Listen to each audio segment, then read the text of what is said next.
Today's devotion is called The Harvest of the Church is Its Revenue. And we are on day 128, and we are on May 8th. And today's morning rinse is Isaiah 22 through 24. And so if you haven't read that, go ahead and pause and read Isaiah 22 through 24. If you are reading through the Bible in a year, or if you have just started reading the Bible and you're jumping in May 1 with us, we're about a week into reading the book of Isaiah. It's a long book, and so it takes about 3 weeks or so to read based upon the plan that I have in the Rinse, Reflect, Repeat devotional. So here we are reading Isaiah 22 through 24. And the featured verses I pulled are Isaiah 23, 2 through 3. Be silent, you inhabitants of the coastland, you merchants of Sidon. Your messengers crossed the sea and were on many waters. The grain of the Nile, the harvest of the river was her revenue, and she was the market of nations. So back in the Bible times, the city of Tyre was actually one of the most famous cities, and it sat on the sea, and it was this place for major trading and business transactions. It was so busy of a city. It was probably very, very similar to our modern day New York City, or even Chicago, which doesn't sit necessarily on an ocean front, but it's definitely a place where a lot of business transactions occur. And while Tyre was a city of wealth and growth and popularity, it was also very evil.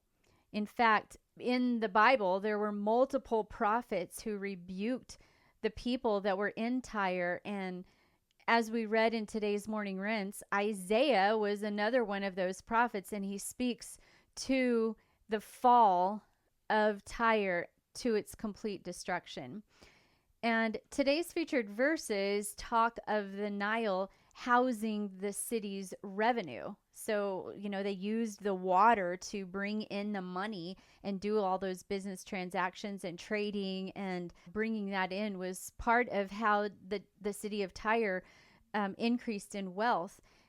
And the reality of it is, if only Tyre had listened to the heed of the prophets, if only those inhabitants there and the business owners there were focused on an eternal harvest versus a harvest of monetary gain, if only they had taken their wealth and used it to further God's kingdom. But unfortunately, that did not occur. They stayed evil. And it is very sad to, see those stories in the Bible about this city. The interesting is, people think so much about building revenue, and when they hear the word revenue, we automatically and instinctively equate the word revenue to the word money.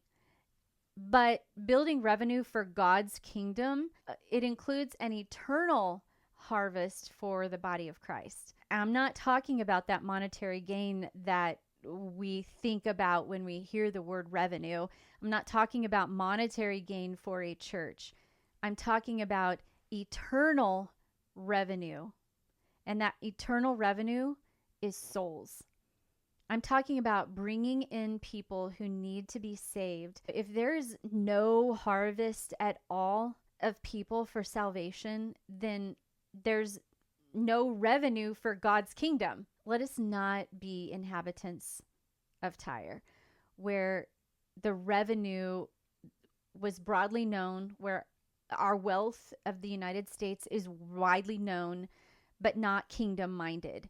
Let us instead be kingdom-minded, building God's revenue by pulling in the harvest of the lost. I know that I've spoken about this before, how that it's so important to have that kingdom mindset, and so important to, know that we are looking and working for God's kingdom, to, realize that we do win, and we want as many people to come along with us as we possibly can. And, that's how we ended the month of April, with making the call. If you remember that devotion, it was the end of Hosea and reminding everyone the hope of salvation. And the challenge that I had that day was, making a phone call to somebody who's maybe needing salvation or needing encouragement, and being a light to people out in our world, being lighthouses. And same thing here, Tyre sat on the sea and could have been a massive influence to God's kingdom. And yet the money and the evilness that overshadowed that wonderful or once wonderful city was overtaken. And prophets, multiple prophets spoke on that. So today's challenge is to ask yourself, what am I doing to bring in a harvest for God's kingdom?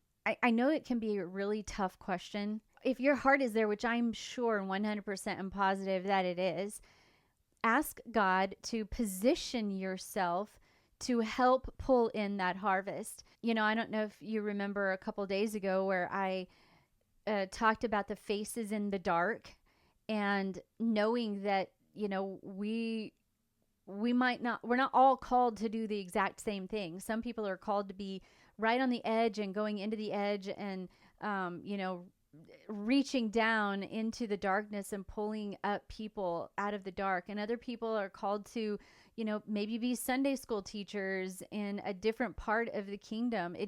I don't know what you're called to do, but you have to be positioned first to help pull in the harvest. So my challenge for you today is to ask God to help you get positioned.